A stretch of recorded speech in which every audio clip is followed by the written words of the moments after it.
yung iba pag hindi pa nakatawag yan, hintay-hintay sa tawag, higa-higa muna tayo. Ganito lang ang buhay guys, pag wala nang ginagawa. Higa-higa, mag-tiktok, yan. Tapos mag-isip kung anong kainin mo sa hapunan. Ganito lang guys. Yan. Tapos maglaro ng TikTok, magtitingin sa TikTok, manood ng YouTube, yung mga paborito mong channel, yung ka-business family, yun ang lagi kong pinapanood, ka-business family,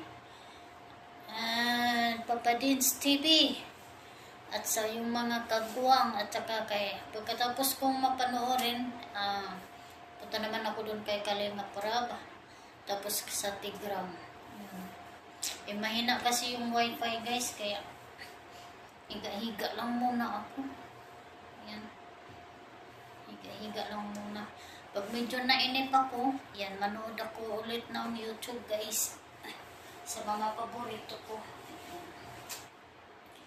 Ganito lang, muni-muni, maghintay sa tawag, maghintay ng chat. So, simple lang guys.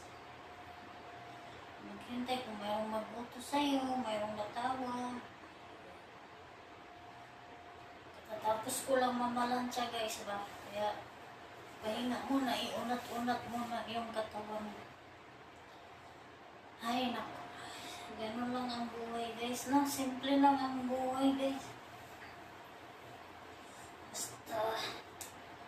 Basta masigla lang tayo guys, ayos na. Basta wala lang tayong sakit, ano? Ito lang. Buhay natin. Yan. Mag-isip kung anong gagawin, kung anong plano. Wala namang isip. Chart. Sige, isip. Wala naman naiisip. Yan. Ay, ganito talaga ang buhay ng OFW guys. Ay, nako. Relax, relax. Huwag nating intindihin yung mga problema guys, lilipas din yan. Marami tayong problema pero huwag nating isipin, lalo na yung mga tao na nanglalait sa atin na tayo lang binabantayan. Hayaan nyo sila guys, huwag nyo silang pansinin, bahala sila, magsawa sila, ano. Kaya ako, mas gustuhin ko pa guys, manahimik ako sa kwarto ko guys, kaysa makihalubilo ako na plastic lang din naman ang pagkisama sa iyo guys. So, mas mabuti pa yung manahimik ka lang sa kwarto mo guys. Ganito. Kasi hindi lahat ng Pilipina guys na kasama mo na okay sila sa iyo guys.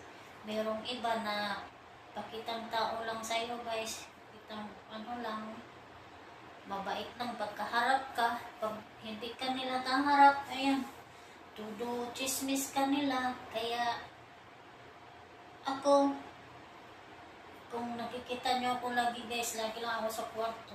Kasi mas gustuhin ko pa yung lagi ka lang manahimik sa kwarto mo guys. Yan. Hindi ka pa ma-stress. Hindi ka pa makapag, hindi ka naman mamatay guys kung wala kang kaibigan.